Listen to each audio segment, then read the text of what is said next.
1. Blog Talk Radio.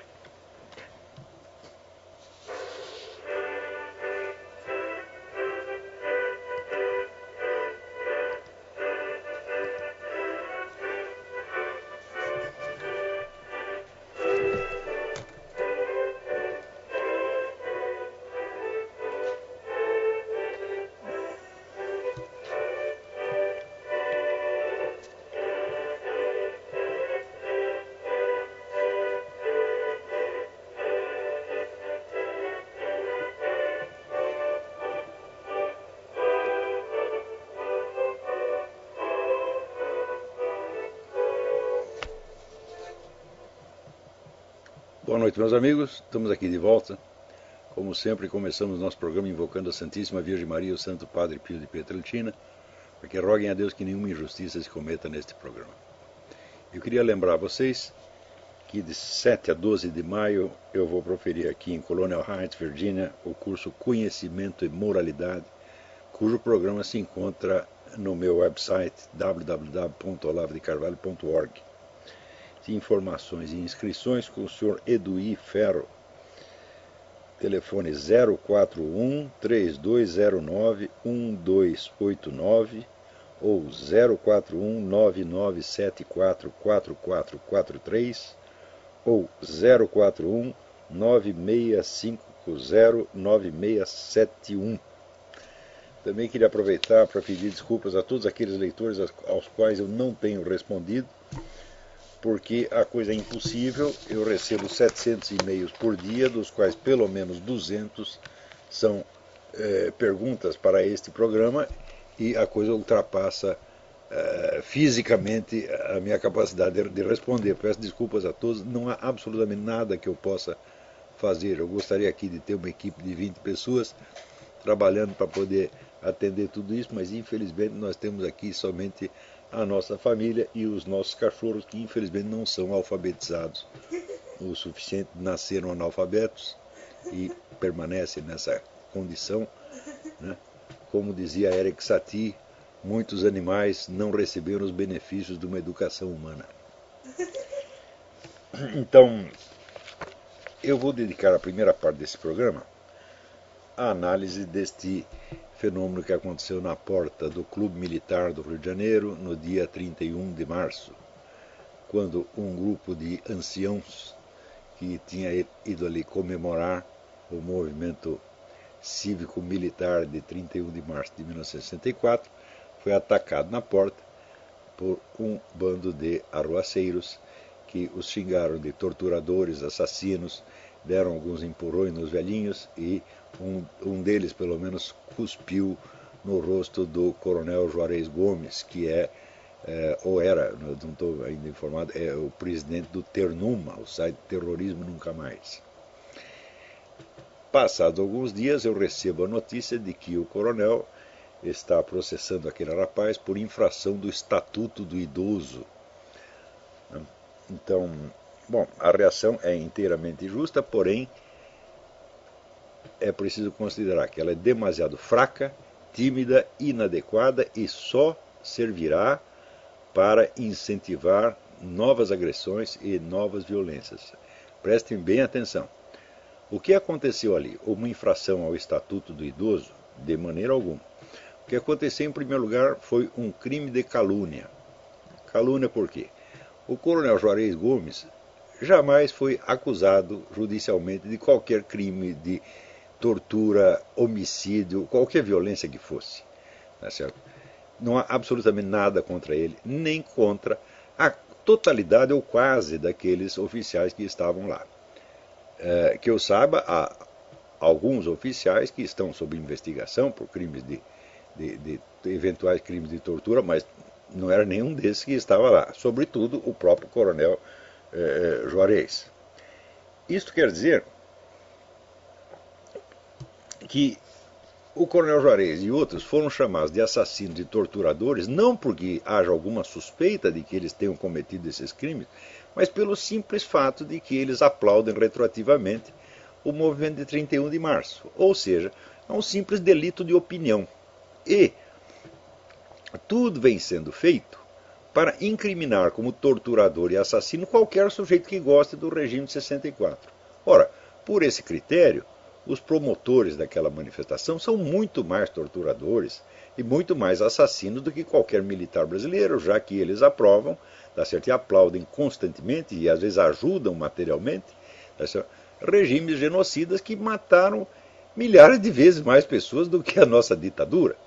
Então, se o simples fato de o sujeito gostar de um determinado regime político o torna responsável pelos crimes eventualmente cometidos em nome desse regime, então são todos ali torturadores, terroristas, assassinos, etc, etc. Então, em primeiro lugar, houve esse crime de calúnia. Então aí, Coronel Juarez, se o senhor está me ouvindo, eu vou até pedir que faça esta gravação chegar aos seus ouvidos, seus olhos e ouvidos, saiba que processar esse rapaz só por infração ao Estatuto do Idoso é praticamente afagá-lo. Porque ele chega lá, pede desculpas, não foi minha intenção e pronto, acabou. E no máximo ele vai ser, se ele for punido, será punido, vamos dizer, com uma pena disciplinar, assim, tipo, né, tomar conta de criancinhas durante uma semana, tá certo? Ou limpar lá umas privadas e pronto, acabou. Isso vai ser no máximo. Nem que nem limpar privado, imagina se seria uma truculência, né, que a nossa justiça jamais imporia, né, a este cidadão. Então, isso aí é como você reagir a um soco com um gemido. Quer dizer, isso é uma desonra. Quer dizer, você ali é submetido a um crime de calúnia, obviamente o crime de calúnia, tá certo? E diz que houve uma infração do Estatuto do Idoso. Quer dizer, já está diminuindo, atenuando a gravidade do crime que cometeram contra o senhor mesmo. Isso aí não se faz. Isso é demonstração de fraqueza e, como dizia o Donald Rumsfeld, a fraqueza atrai a agressividade. Em segundo lugar, não foi um crime de calúnia cometido no calor do momento, num rompante. Não. A manifestação foi organizada para isto. Quer dizer, o rapaz e os outros foram lá para isto. E treinaram para isto. Houve até um que se jogou no chão, dizendo assim, eles mataram meu pai, eles mataram a minha mãe. Quando foi ver, não mataram ninguém. O pai e a mãe do rapaz estão vivos. Quer dizer, a coisa é todo um teatro encenado, tá certo? Premeditado e planejado para lançar a acusação de tortura e homicídio sobre pessoas que não cometeram nada disso. Quer dizer, o fato do sujeito ser colega de... Vamos supor que alguém cometeu crime de tortura, assassinato, etc, etc. O fato de você ser um colega de farda dele o torna culpado pelo crime que ele cometeu. O fato de você aprovar o regime de 64, ou até o fato de você achar que eles são inocentes. Por exemplo, suponhamos, só para fins de argumentação, suponhamos que o coronel Ustra tivesse realmente cometido o crime de tortura que lhe é imputado. Você achar que o coronel Ustra é inocente torna você culpado pelos crimes que ele eventualmente cometeu? É claro que não. Mas a manifestação foi organizada para dar essa impressão à população, para iludir, enganar, ludibriar a opinião pública e fazer parecer com que todos aqueles oficiais eram todos torturadores, homicidas, etc, etc. Então, como é que você vai dizer que isso é uma infração do Estatuto do Idoso? Isso é um crime de calúnia premeditado e doloso no mais alto grau. Não só foi premeditado, como foi planejado. Em terceiro lugar, o culpado desse crime não é só aquele rapaz que cuspiu no rosto do coronel. São todos os presentes. E, principalmente, os mentores, planejadores e incitadores da manifestação, como o seu Tarso Genro, tá certo? Isso é o Silvio Tendler. Se planejaram a coisa e a massa já chegou lá gritando assassinos, torturadores, então foram lá para isto. Quer dizer, não é que num momento, num rompante qualquer, o rapaz chamou de assassino e torturador alguém que não era nem assassino nem torturador. Não, isso foi calúnia premeditada, foi uma obra de engenharia. Então aqui, Coronel Juarez, aqui membros do clube militar, sejam homens, reajam à altura ou então não façam nada. Se é para baixar a cabeça e dizer que foi apenas uma infração do Estatuto do Idoso, então consintam em apanhar e fiquem quietos. Agora, quem tem a obrigação de reagir? Em primeiro lugar, vocês que estavam lá e que foram pessoalmente caluniados. Em segundo lugar, o clube militar, que foi, vamos dizer, alvo desta manifestação. Em terceiro lugar, o comando das Forças Armadas, porque a honra das Forças Armadas foi diretamente atingida aí. Se você pega um grupo de oficiais da reserva e diz que são todos assassinos e torturadores, sabendo que eles não são coisa nenhuma, tá certo? Então é evidente que a honra das Forças Armadas está sendo atingida. Então o comando tem obrigação de fazer. Uma entidade que se chama força não tem o direito, tá certo, de dar tantas demonstrações de fraqueza. Porque eu há 20 anos digo aos nossos militares que ofendê-los e caluniá-los é muito barato, não custa nada e dá prêmio. Por exemplo, houve aquele caso que eu já comentei aqui do repórter Caco Barcelos, do Globo, que inventou uma história impossível. Aquela história dos dois terroristas que, segundo o governo militar na época, tinham morrido num acidente de carro quando fugiam da polícia. O seu Caco Barcelos inventou lá uma reportagem dizendo não foi nada disso, eles foram mortos, assassinados num quartel e depois colocados dentro de um carro Volkswagen para simular um acidente. Eu fui investigar o negócio e vi, primeiro, que havia no chão, na estrada, havia as marcas de frenagem do carro Volkswagen. Quer dizer que os mortos voltaram à vida durante um minuto para frear o carro, né? E, em segundo lugar, a data que o seu Caco Barcelos dava era totalmente falsa, porque nas memórias do Jacob Gorender apareciam aqueles mesmos dois terroristas participando de um assalto a banco vários dias depois, né? E terceiro, a testemunha que o seu Caco Barcelos apresentou, que diz que participou da operação, diz, eu sei, eu estava lá, no momento em que eles foram assassinados pelos militares. Essa testemunha era um sujeito que tinha desertado do exército mais de 6 meses antes e que não podia estar presente em nenhuma operação. Em suma, a coisa era completa empulhação. A Rede Globo deu uma semana de destaque para essa mentira e o Caco Barcelos ganhou 2 prêmios jornalísticos por isso.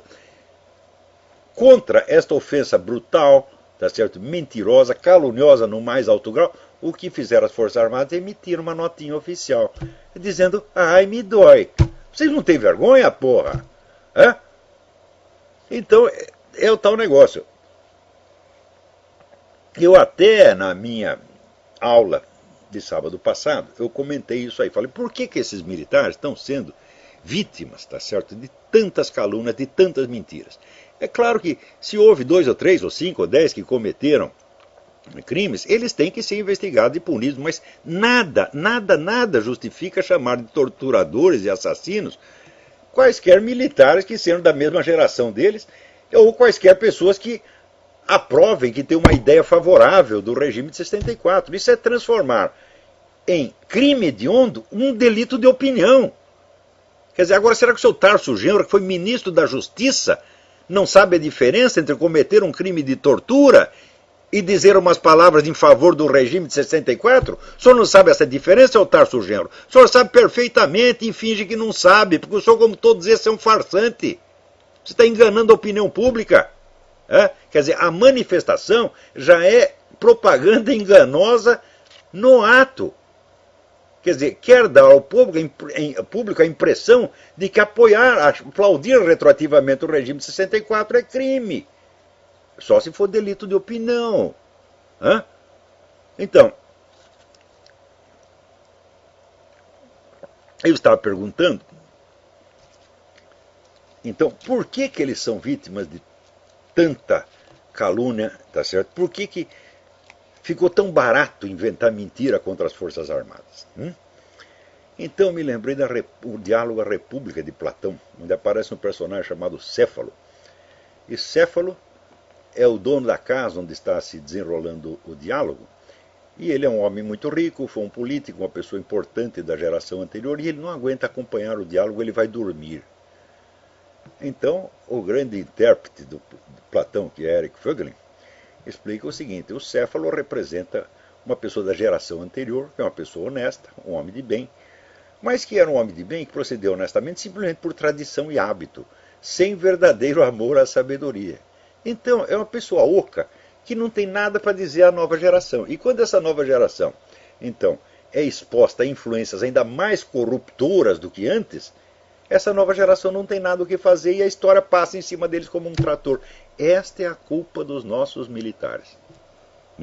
Eram pessoas honestas. Eu até hoje mesmo estava lendo um velho artigo do Carlos Chagas, em que dizia isso. Não houve um dos presidentes militares que saiu rico, nenhum deles roubou um palito de fósforo, e eles fizeram muita coisa de bem por esse país. Eles levantaram a nossa economia, criaram toda a infraestrutura de que o Brasil hoje dispõe, foi tudo criação do regime de 64, e lá no meio cometeram ou permitiram que se cometesse, ou não tomaram medidas contra a violência que estavam sendo cometidas ali no DOI-CODE e outras instituições, de outras entidades de repressão. Então, condenar o regime inteiro por estes crimes não faz o menor sentido. Mesmo porque, meus filhos, vocês todos da esquerda, vocês todos comunistas que foram anistiados, vocês têm que lembrar o seguinte: a lei da anistia não concedia anistia a crimes de terrorismo. Então vocês não estavam anistiados de maneira alguma. Foi uma decisão tardia do Supremo Tribunal Militar que ampliou a anistia, meu filho, tornando-a ampla, geral e restrita, ou seja, ninguém vai ser discriminado. Então, vocês se beneficiam da generosidade dos militares. Vocês não deviam ser anistiados, não, vocês deviam estar todos na cadeia. Na verdade, o que tinha que ter para autores de crimes hediondos como vocês é pena de morte. Chegou a haver pena de morte que não foi aplicada. Então, o certo para terrorista, pessoa como aqueles que fizeram aquele atentado no aeroporto de Guararapes, matando gente inocente que estava ali, o certo seria um bom pelotão de fuzilamento. Não há nada errado nisso, não. Assim, a pena de morte existe para isto. A pena de morte sempre foi aprovada pela Igreja Católica, aprovada por Santo Tomás de Aquino. É o consenso universal. Para crimes desse tipo tem que ser pena de morte, pô. Então, era o que vocês mereciam. Graças a uma generosidade, a uma fraqueza, na verdade, dos nossos militares, vocês voltaram todos e agora ficam cuspindo no prato em que comeram. Ficam querendo se vingar daqueles que os beneficiaram e que não tinham nenhuma obrigação de beneficiar. Porque não venham vocês com essa história da tal da Comissão da Verdade. O simples fato da comissão chamar Comissão da Verdade já mostra que é uma fraude, porque nenhum investigador pode prometer antecipadamente que suas conclusões serão verdadeiras. Se ele promete, ele está mentindo.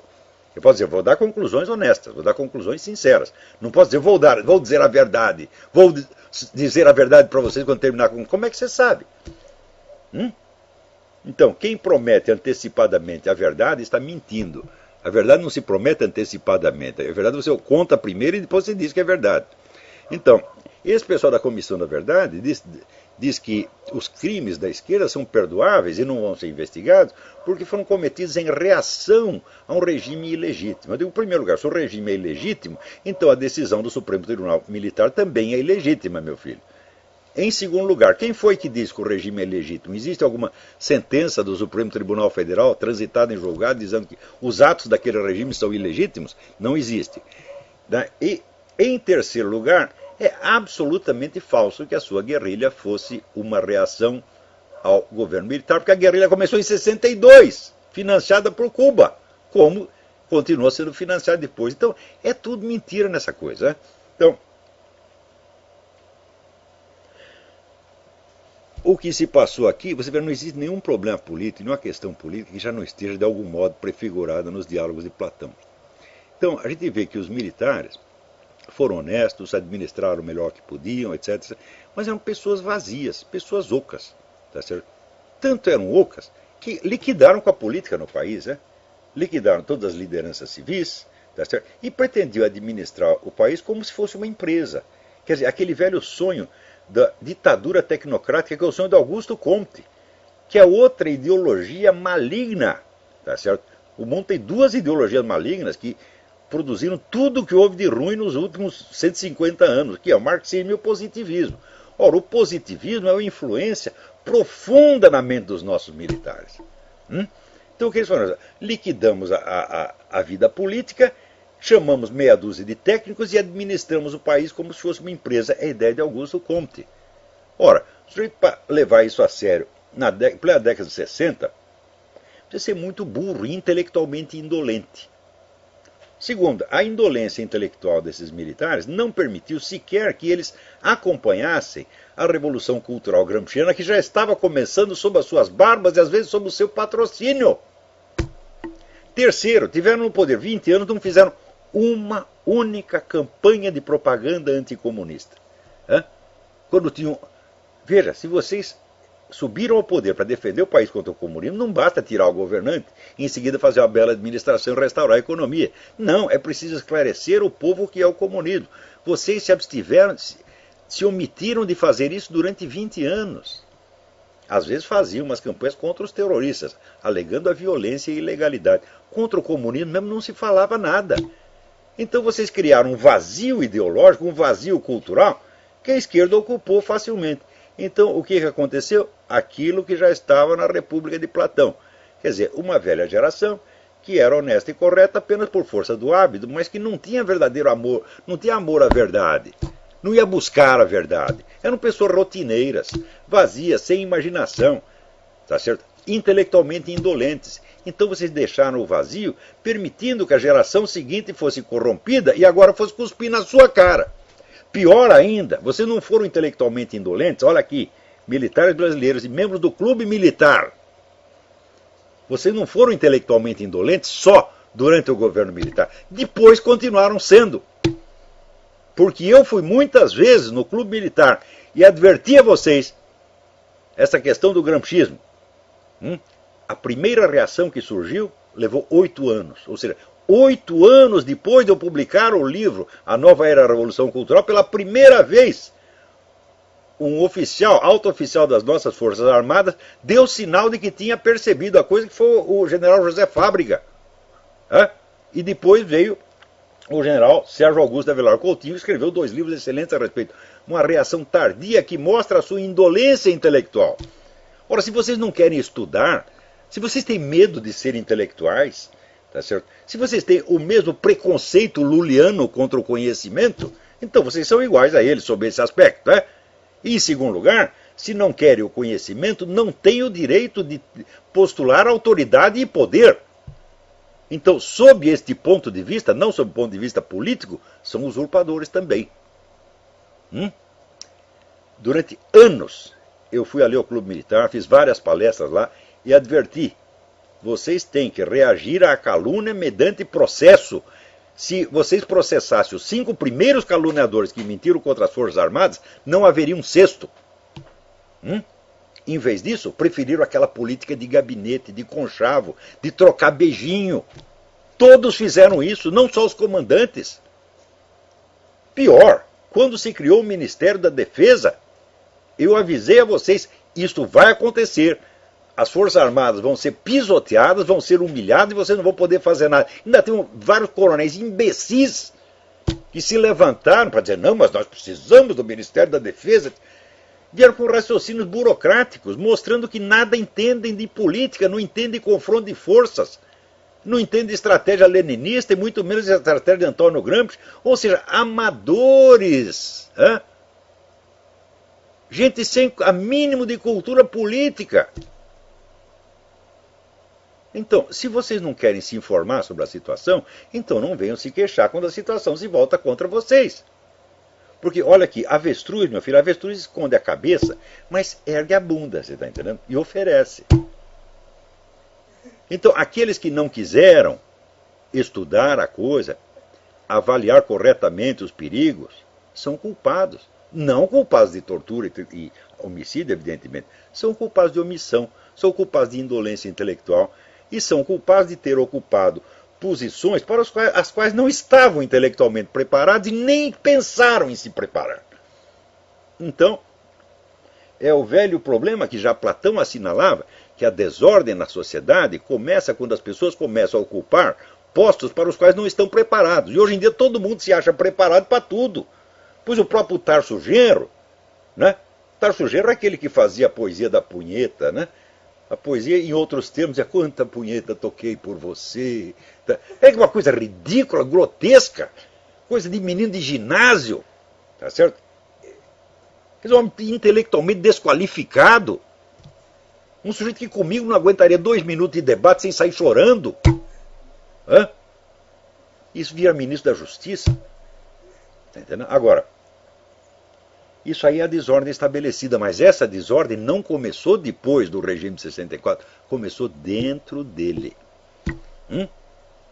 Não, pois note bem, o general Castelo Branco, que todo mundo foi um presidente maravilhoso, etc, etc, quando sugeriram para ele que fizesse um departamento de propaganda para ensinar às pessoas o que é o comunismo, para alertar contra o comunismo, ele disse, eu não vou seguir o exemplo da ditadura Getúlio Vargas que fez o DIP. Ele tinha que fazer isso, era obrigação disso, mas quer parecer bonzinho, é o bom mocismo. Bom mocismo é covardia, tá certo? Ora, se você toma o poder para defender o país contra o comunismo, depois você tem que ter obrigação de preparar as novas gerações para que não caiam no engodo comunista. Vocês os deixaram livres. Existe até aquele artigo do Ricardo Vélez Rodrigues mostrando como o governo nas universidades protegia a esquerda e boicotava os conservadores. Sempre essa política de conchavo, de bom mocismo, que continua até hoje. Não estão vocês dando aí condecorações para terroristas e depois vem chorar, porra? Militares brasileiros, quem vocês pensam que são? Vocês têm o direito de acumular na mão o poder que o governo militar acumulou e não fazer o que é da sua obrigação? Não defender as novas gerações contra a influência corruptora, ao contrário, abrir as portas generosamente a essa influência corruptora? E depois, quando um dos seus é cuspido na rua e acusado injustamente de um crime que jamais cometeu, vocês apelam ao que é o Estatuto do Idoso? Que fraqueza, que vergonha! Quando vocês vão agir como homens? Então vocês têm obrigação de processar por calúnia premeditada e dolosa, todos os participantes da manifestação e os seus organizadores e mentores, entre os quais Silvio Tendler e Tarso Genro. Bom, muito bem. Está aí dada a mensagem, né? Então, agora, falando em influências corruptoras, você veja, o Tribunal Brasileiro, né, acaba de absolver um pedófilo porque diz que ele teve relações com garotas de 12 anos que já tinham experiência anterior. Então aqui, meu filho, a pedofilia está liberada. Só não seja o primeiro. Espera um trouxa ser o primeiro a comer e daí você vai em segundo. E o tribunal alega que a garota não tinha inocência. E, meus filhos, com toda esta falsa educação que estão passando para as crianças, que já estão ensinando, tá certo? Estão metendo malícia na cabeça das crianças desde o jardim da infância. Você tem aula de sexo anal, aula de punheta, aula de homossexualismo, e faz as crianças viver numa atmosfera de excitação sexual desde pequenininho. Quem será inocente no futuro? Qualquer criança que seja abusada, tá certo, por um pedófilo, o pedófilo pode... Não, mas ela já sabia tudo, ela quis, ela até me provocou. Note bem, anos atrás, quando eu escrevi que depois desse negócio de movimento gay viria a liberação da pedofilia, todo mundo disse que eu era exagerado, louco, paranoico, etc. Já está aí. E não é só no Brasil, não. A ONU, neste momento, está estudando a emissão de um documento que proclama os direitos sexuais das crianças a partir dos 10 anos. É o direito de ser enrabado, o direito de ser estuprado. E vocês sabem que quando a ONU quer uma coisa, ela determina, imediatamente põe em ação uma rede de ONGs bilionárias no mundo inteiro para que pressionem os governos no nível federal, estadual, municipal e até distrital. Vai ver no seu distrito, na sua subprefeitura, você vai ver lá 15, 20 ONGs pressionando, iludindo, mentindo, às vezes dando propina ou usando intimidação para impor qualquer besteira, qualquer ideia criminosa que tenha ocorrido nessas cabeças iluminadas dos homens da ONU. Todas as leis que se promulgam no Brasil são assim. Isso quer dizer, esse sistema da ONGs, isso faz parte da administração estatal mundial. Através das ONGs, tá certo? A ONU controla todos os governos do mundo, sobretudo de países de imbecis como o Brasil. Quer dizer, o despreparo da nossa classe política, despreparo dos nossos intelectuais, dos nossos analistas de mídia, para dar conta de um fenômeno desse, é uma coisa abismante. Você veja, a mídia, você pensa que a mídia existe para informar você? Não, a mídia é de versões públicas, meu filho. A mídia é que nem novela da Globo, para manter você lá, tá certo? pensando besteira, fazendo masturbação mental, enquanto os caras fazem política pelas suas costas e você nem percebe. Mais ainda, com a concentração da propriedade dos grandes órgãos de mídia na mão de pequenos grupos, a função principal da mídia nos últimos 20 ou 30 anos é censura. Então, você conhece algum assinante da Folha de São Paulo, do Estadão? Você conhece algum telespectador da Globo? Conta para ele. Quer dizer, você é um masoquista. Tá certo? Você está aí pedindo para ser enganado, ludibriado e usado. Então, aliás, alguém me pede de novo, uma lista dos livros principais sobre Nova Ordem Mundial. Olha, eu sugiro que você vá, né, ali no site do Mídia Sem Máscara. Eu vou até lhe mostrar aqui o link. Peraí. Onde está isso? Eita, difícil. Aqui. Você vai no Mídia Sem Máscara, mídiasemmáscara.org/trueoutspeak.html, e ali tem um link chamado Lista de livros recomendados por Olavo de Carvalho no TrueOutSpeak. Está lá a lista inteira. Mas ali tem livros sobre outros assuntos também. Então eu vou repetir aqui alguns títulos que eu já dei no programa e que estão lá na lista, mas que são, vamos dizer, isso é o mínimo indispensável, porque se você não leu esses livros, você não sabe nada sobre Nova Ordem Mundial, é melhor ficar quieto. Vai lá no nosso parlamento, vai lá no Clube Militar, pergunta quantos vocês leram esses livros. Nenhum leu? Então cala a boca, burro. Que é o que eu tive que falar para um desses coronéis defensores do Ministério da Defesa. O senhor leu tal livro a respeito desse assunto? Não. Leu outro? Não. Leu outro? Não. O que o senhor leu a respeito? Eu li jornal. Aí então vai tomar no seu cu. Se você não sabe nada, o seu direito de falar é nada. Veja, o direito à expressão da livre opinião corresponde ao direito de não ouvir. Então, quanto tempo você pensou no assunto? 2 minutos? Tá certo? Se você pensou 2 minutos, nós temos que ouvir você durante 2 milionésimos de segundo, virar as costas e ir embora. Então vou dar aqui de novo alguns títulos. Assim, é o mínimo indispensável. Não penso que você lê isso aqui, você vai ser um cara erudito, não. Porque aqui nos Estados Unidos as pessoas leem livros, sabia? Aqui o debate político é todo feito na base de livros. Eu tenho aqui vizinhos, tem enfermeirinha, é o lavrador, eles leem essas coisas, você pensa que não? Tá lá esse pessoal do Tea Party, é tudo gente que lê, porra. Então, primeiro livro, Carol Quigley, Quigley, Tragedy and Hope. Isso é um depoimento de alguém que pertence à esfera globalista, que trabalhou com esse pessoal globalista e que, pior, é a favor do projeto globalista, mas está tudo contado lá.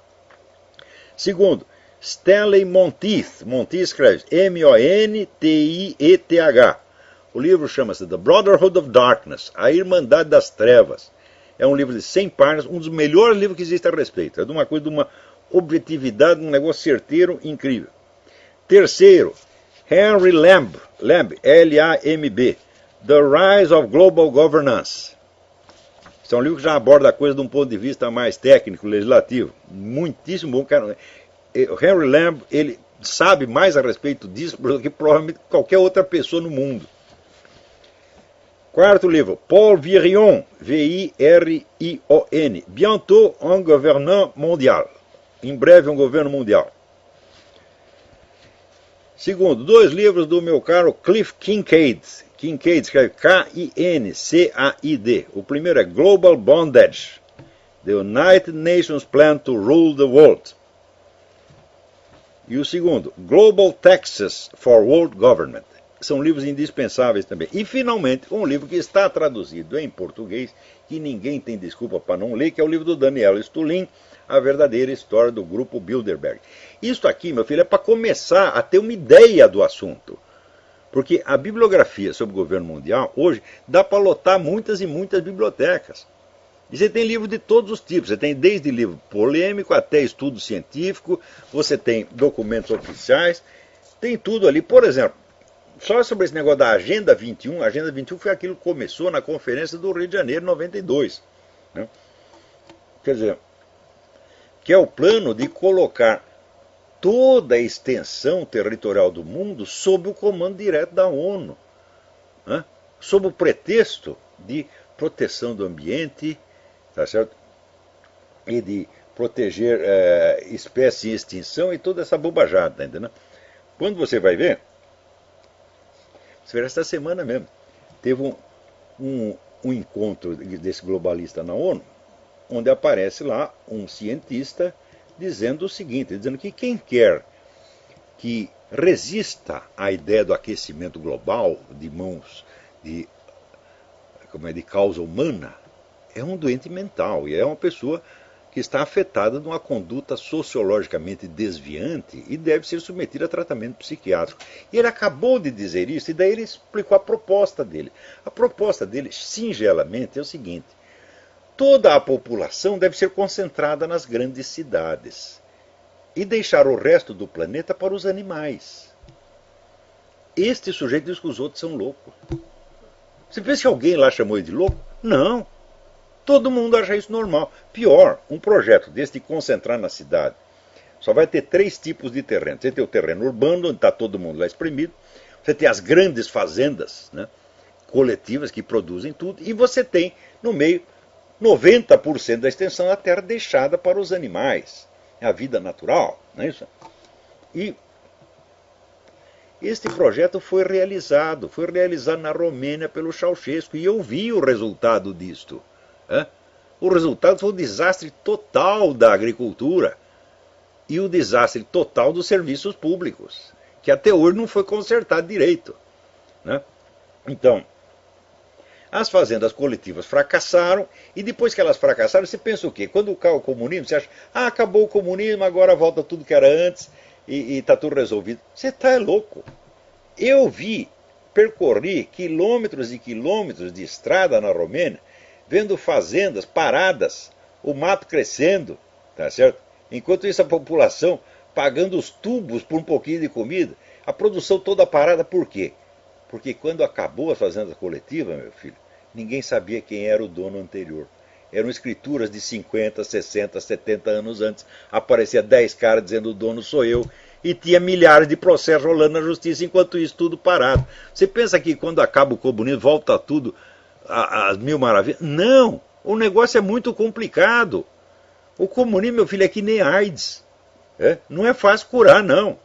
Então, era isso, coisas desse tipo. Os militares, quando estavam no poder, tinham obrigação de ensinar a todas as crianças do Brasil, mostrar a todos, passar documentário sobre o que aconteceu na China, sobre o que aconteceu na Rússia, e dizer, foi este o perigo do qual nós libertamos vocês. Se a juventude tivesse alertada disso, não estaria hoje cuspindo na cara do Coronel Juarez. Então, é a maldade de uns e a omissão de outros que criou isto. Agora, você não vai curar isso aí com atos de covardia ou timidez. Então, ou vocês avançam em cima dos agressores e os fazem punir pelo crime que praticaram contra vocês, ou então é melhor ficar quieto.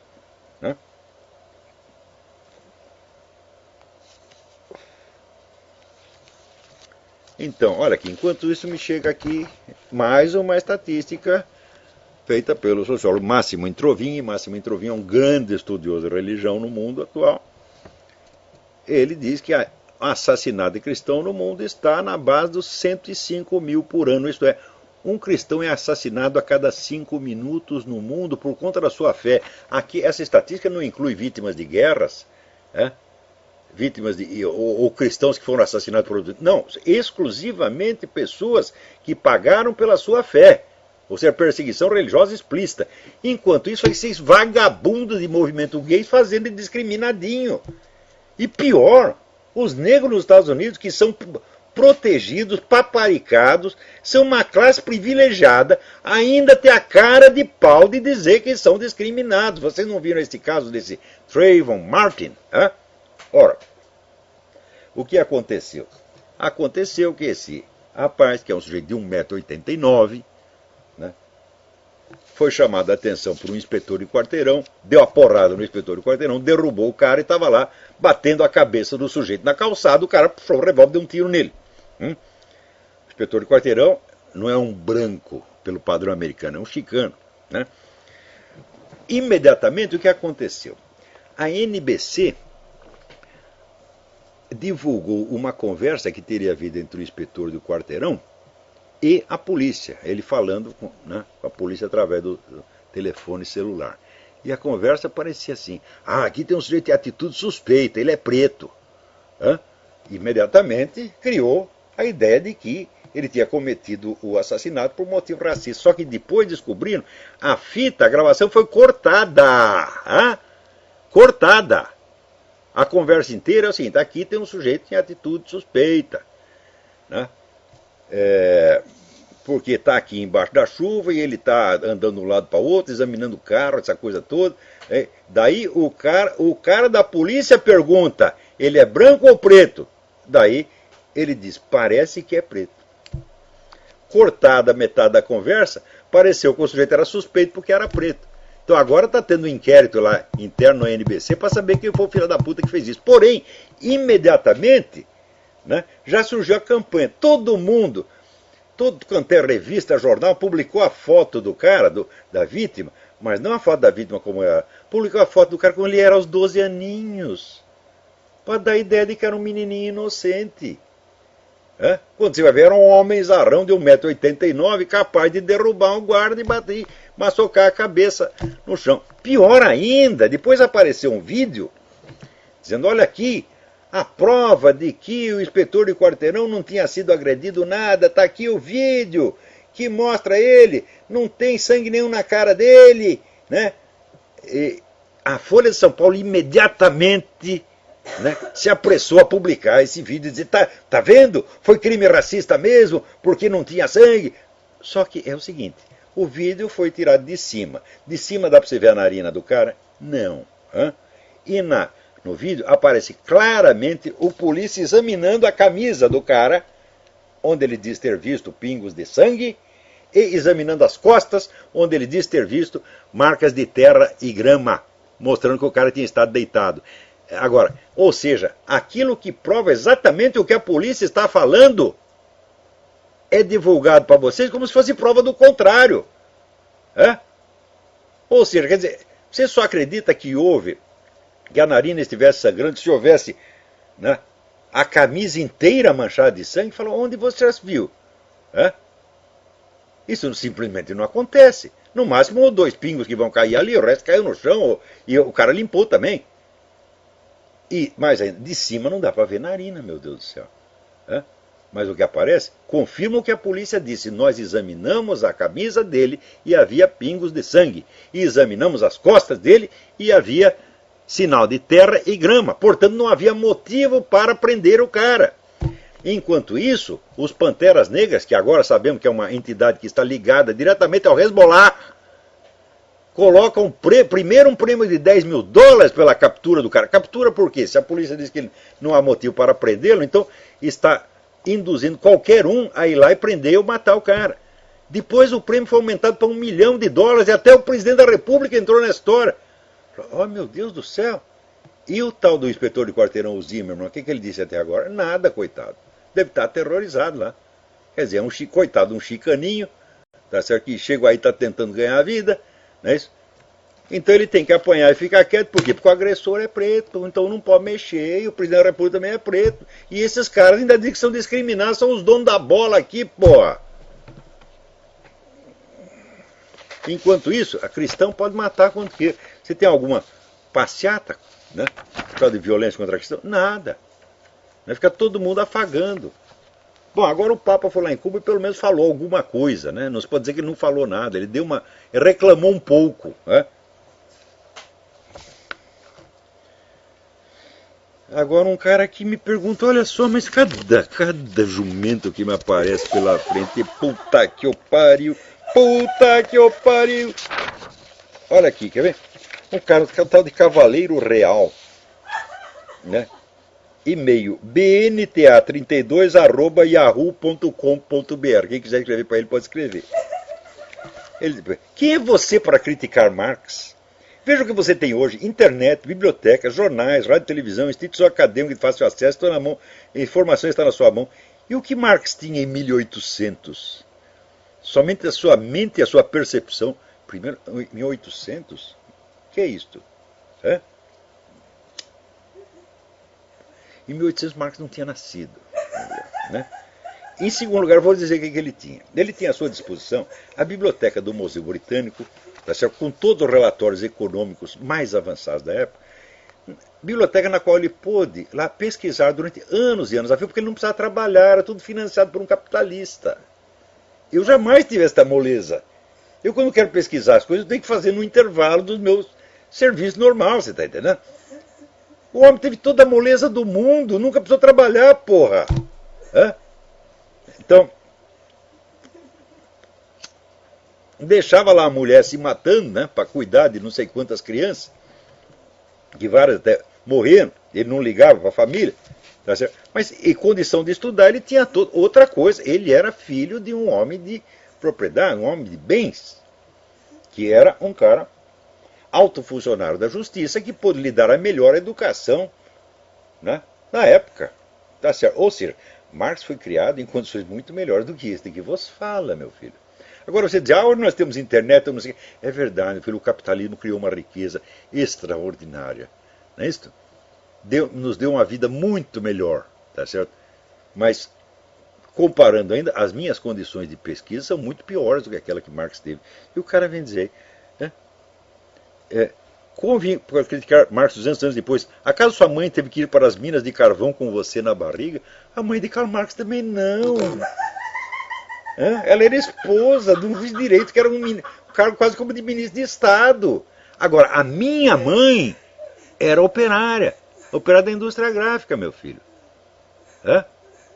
Depois casou com o advogadinho em começo de carreira, coitado, que não tinha onde cair morto, que tinha que trabalhar numa outra cidade, trabalhar em Campinas, quando ele morava em São Paulo. Né? Então, e você? E a sua mãe? Né? O que estava fazendo a sua mãezinha? Eu não vou conjecturar esse assunto, porque... Ai. Olha aqui. Concurso gay elege Jesus Cristo mais sensual na Páscoa. Aparece lá uns Jesus Cristo. O que é isso? Quer dizer, pode fazer isso? Isso aí não é assinte? Isso aí não é ofender as pessoas por motivo de fé religiosa? E a igreja vai fazer o quê? Vai fazer nada. Não vai fazer que nem o pessoal do clube militar, não vai fazer nada. Vocês gostam de apanhar, porra. Todos vocês, milico, católico, conservador, liberal, vocês todos gostam de apanhar. Então é o tal negócio. No meio desse tem pessoas até honestas, mas é aquela honestidade do Céfalo, o personagem de Platão. É a honestidade que resulta do hábito e não do verdadeiro amor à sabedoria, amor à verdade. Tá certo? O amor à verdade, ele se manifesta na busca pela verdade. Se você não tem sequer a iniciativa de investigar para saber o que está acontecendo, então você não pode reclamar do que acontece, meu filho. Entendeu? Então alguém me pergunta aqui, qual é a chance que existe de fazer um novo movimento, partido de direita no Brasil? Eu digo qual é a chance. Nenhuma. Zero. Por quê? A política eleitoral, meu filho, é expressão de forças sociais já existentes. Essas forças sociais não saem do nada.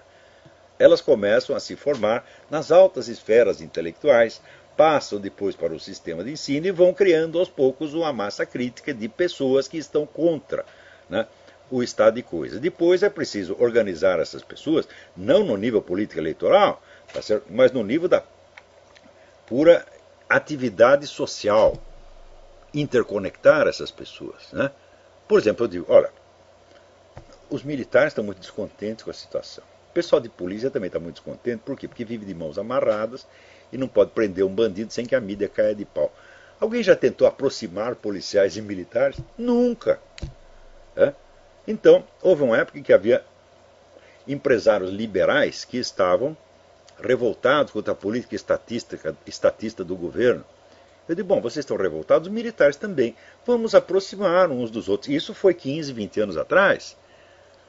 Eu estou lá tentando, então, aproximar empresários e militares e sobe o presidente do Instituto Liberal, Dr. Og Leme, no palanque do Fórum da Liberdade, para dizer que as Forças Armadas tinham que ser fechadas. Quer dizer, o cara raciocinando doutrinariamente, a partir das doutrinas do Murray Rothbard, né, chega à conclusão de que Força Armada não serve para nada, tinha que fechar. Então, a pessoa totalmente alheia ao qual o Dr. Og Leme não era nenhum analfabeto. era até um homem de certa cultura, porém, mas com aquela presunção doutrinária, bacharelística, típica do Brasil. Que ele acha que aquele ponto que ele estudou, que era economia, é tudo. É? Se fosse perguntar sobre estratégia leninista, ele disse, não vou ler Lenin, isso é besteira. Hã? Quer dizer, então você não quer a verdade, você só quer aquelas coisas que já combinam com você. Olha, meu filho, você para encontrar a verdade, você precisa ficar em dúvida. Você precisa ter estudado todos os lados em disputa e ter, honestamente, de coração, concedido a parte de razão que cada um tem. Tá? Eu posso ficar realmente contra a esquerda porque eu a conheço, eu fui crescido dentro dela. Eu recebi toda a formação que esses Tarsos Genros e Zé Dirceu receberam, eu recebi melhor do que eles. Porque eu estudava marxismo, não era só ouvir falar, não é? Então eu conheço aquilo desde dentro, como uma coisa que foi da minha alma, não estou falando de fora. É? Então, como dizia Goethe, contra nada somos mais severos do que contra os erros que nós mesmos abandonamos. Então é isso que precisa fazer, meu filho. Você tem que se expor aos lados contraditórios da verdade e ficar em dúvida, e sofrer a dúvida. Eu já dizia, você vê na própria República, os dramas, as forças interiores que se agitam na mente, na inteligência do filósofo, são as mesmas que se agitam na sociedade em torno. As tendências ruins que tem na nossa alma também, e que estão em luta umas com as outras, as boas, as más, também são as mesmas da sociedade. Então, conhecer-se a si mesmo para conhecer a sociedade. Isso é uma coisa que envolve o ser humano inteiro e que tem que ser empreendido com toda sinceridade, sem medo de sofrer e sem medo da humilhação. A humilhação de reconhecer, olha, eu estava completamente errado, eu ajudei a fazer esta merda. Eu digo para vocês, eu ajudei a esquerda por pouco tempo, mas eu tenho vergonha até hoje, porque eu vejo a mendacidade dos camaradas é uma coisa assim, ilimitada. E eu participei disso. Mesmo sabendo que era mentira. Não, é mentira, mas temos que falar para proteger os companheiros. É assim. Não viram aquele depoimento da Miriam Macedo? Que disse que foi torturado e não foi coisa nenhuma. Tem milhares de casos que são assim. Tem milhares de desaparecidos que estão aparecidos em Cuba, meu filho. Enquanto não investigar o que se passou em Cuba, na China e na Rússia, você não vai saber o que se passou no Brasil. Agora, ou direitistas do Brasil, ou conservadores, ou militares. Vocês lembram que 15 anos atrás eu propunha que se juntasse um dinheirinho para pagar um historiador russo que falava português, para que fosse nos arquivos de Moscou, descobrir, por exemplo, quem eram aqueles 100 jornalistas que a KGB, brasileiros, que a KGB tinha na sua folha de pagamento em 64. Alguém quis? Não.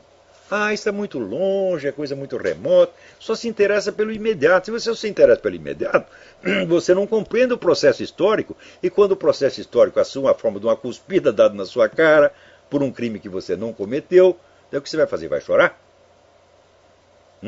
Então, é claro que eu não estou dizendo que os militares são culpados de tudo aquilo que essa gente lhes imputa. Eles são culpados apenas de indolência e de omissão. Quer dizer, subiam lá para cumprir um dever e não o cumpriram. Cumpriram o dever na esfera econômica e administrativa. Por que fizeram isso? Porque acreditaram na história marxista de que o que cria as revoluções é a miséria, a pobreza. Nunca houve uma revolução comunista num país de economia declinante, meu filho. Se a França no século XVIII era a maior economia da Europa e a que mais crescia, a Rússia foi o país que mais cresceu nos 50 anos que antecederam a Revolução. Então, quer dizer, você aceita esses estereótipos, então você já é vítima da propaganda ideológica, você já é escravo mental do seu inimigo. Então, se você não é capaz de ser independente, de se sobrepor ao seu inimigo, nem mentalmente, quanto mais o fará politicamente ou fisicamente. Então, ora, dá conselho para gente orgulhosa e teimosa. Eu tinha um amigo quando era pequeno, chamava Severino. Severino era um nordestino, era um homem dessa largura. Homem não, era um menino dessa largura. E um dia, tinha um moleque da outra rua querendo me bater, juntaram um bando e eu saí correndo. Passei na frente da casa do Severino, ele disse, que foi? Ele disse, os meninos lá queriam me bater. Ele disse, por que você não me chamou para te ajudar? Eu falei, não ia te incomodar. Ele disse, não, tem que chamar, porque sabe por quê? Quem é orgulhoso se fode. Então fica essa lição imorredora do meu querido Severino. Quem é orgulhoso se fode. Até a semana que vem, muito obrigado.